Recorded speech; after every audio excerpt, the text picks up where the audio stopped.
বিএনপির স্থায়ী কমিটির সদস্য সালাউদ্দিন আহমেদ ও জাতীয় নাগরিক পার্টির আহ্বায়ক নাহিদ ইসলামের মধ্যে বাকবিতণ্ডার ঘটনা ঘটেছে। জাতীয় ঐকমত্য কমিশনে আলোচনার সময় প্রধান উপদেষ্টার সামনেই এমন পরিস্থিতির খবরে নানা মাধ্যমে সমালোচনার ঝড় উঠেছে। প্রশ্ন উঠেছে, ঠিক কী কারণে তর্কে জড়ালেন সালাউদ্দিন নাহিদ?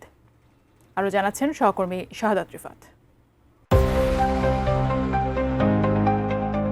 আগামী জাতীয় নির্বাচন সহ নানা ইস্যুতে বেশ সরগরম দেশের রাজনীতি। আগে নির্বাচন নাকি সংস্কার, এ নিয়ে রাজনৈতিক নেতাদের মধ্যে শুরু হয়েছে তর্ক বিতর্ক। এমন অবস্থায় চাপে রয়েছে প্রধান উপদেষ্টা ডক্টর মোহাম্মদ ইউনূসের নেতৃত্বাধীন অন্তর্বর্তী সরকারও। বিএনপি সহ বেশিরভাগ রাজনৈতিক দলগুলোর দাবি ডিসেম্বরের মধ্যে নির্বাচন হতে হবে। অন্যদিকে সংস্কার ও বিচারের আগে নির্বাচন নয়, মত সমন্বয়কদের নিয়ে গঠিত দল এনসিপির তাদের দাবি এসব চাপে পদ থেকে সরে যেতে চাইছেন প্রধান উপদেষ্টা।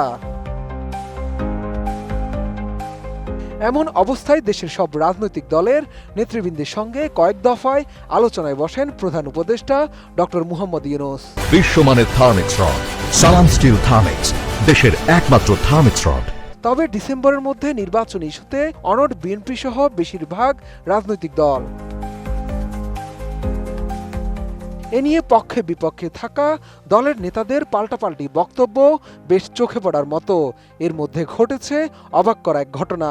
এবার প্রধান উপদেষ্টা ডক্টর মোহাম্মদ ইউনূসের সামনেই বিএনপির স্থায়ী কমিটির সদস্য সালাউদ্দিন আহমেদ ও জাতীয় নাগরিক পার্টির আহ্বায়ক নাহিদ ইসলামের মধ্যে তর্কাতর্কির ঘটনা ঘটেছে। দেশের গণমাধ্যমগুলোতে প্রকাশিত প্রতিবেদন বলছে, দুইজন জাতীয় ঐকমত্য কমিশনের প্রধান ও অন্তর্বর্তী সরকারের প্রধান উপদেষ্টা মোহাম্মদ ইউনূসের সভাপতিত্বে একটি বৈঠক হয়। সেখানে নির্বাচনের রোডম্যাপ বা সময় নিয়ে সালাউদ্দিন আহমেদ ও নাহিদ ইসলামের মধ্যে বাকবিতণ্ডার ঘটনা ঘটে। দেশের প্রথম সারির একাধিক গণমাধ্যম বৈঠক সূত্রের বরাত দিয়ে আরও জানায়, বৈঠকের শুরুতে প্রধান উপদেষ্টা বক্তব্য দেন। পরে তিনি ও কমিশনের সদস্যরা রাজনৈতিক দলগুলোর বক্তব্য শোনেন। তখন বিএনপির পক্ষ থেকে কথা বলেন দলটির স্থায়ী কমিটির সদস্য সালাউদ্দিন আহমেদ। তিনি জানান, বিএনপি নির্বাচন অনুষ্ঠিত করার বিষয়ে 31 ডিসেম্বরের একদিন পরেও সময় দিতে রাজি নয়। সালাউদ্দিনের এই বক্তব্যের প্রেক্ষিতে এনসিপির আহ্বায়ক নাহিদ ইসলাম বলেন, কিছু দল ভারতের কথার সঙ্গে সুর মিলিয়ে ডিসেম্বরেই নির্বাচন চায়। তাদের বক্তব্যের সঙ্গে ভারতের বক্তব্যের পার্থক্য নেই, তারা ভারতের সুরেই নির্বাচনের কথা বলছে।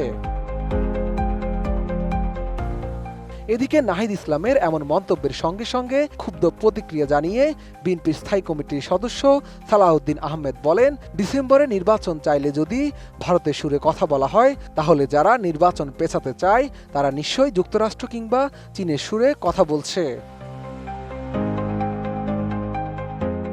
মূলত এই বিষয়টি নিয়েই দুই দলের নেতাদের মধ্যে বাকবিতণ্ডতা শুরু হয়। পরে তাদের শান্ত করেন উপস্থিত অন্যান্য রাজনৈতিক নেতারা।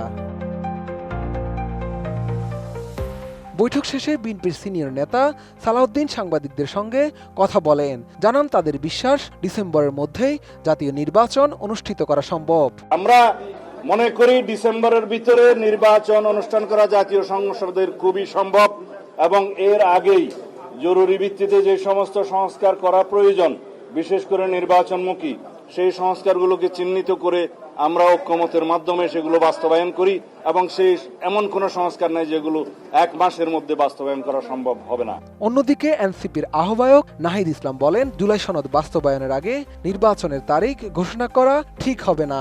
এই জুলাই মাস আসতেছে, 1 বছর পূর্তি হবে আমাদের গণ অভ্যুত্থানের। 5ই আগস্টের আগেই এই জুলাই মাসের মধ্যেই যাতে জুলাই সনদটি কার্যকর করা হয়, সকলের স্বাক্ষর নিয়ে আমরা যাতে জুলাই সনদ করতে পারি এবং জুলাই সনদ কার্যকর হওয়ার আগে নির্বাচনের তারিখ ঘোষণা করা ঠিক হবে না। জুলাই সনদ ঘোষণার আগে যদি নির্বাচনের তারিখ ঘোষিত হয়, তাহলে সংস্কার প্রক্রিয়া ব্যাহত হতে পারে। শাহাদাত রিফাত, এটিএন নিউজ, ঢাকা।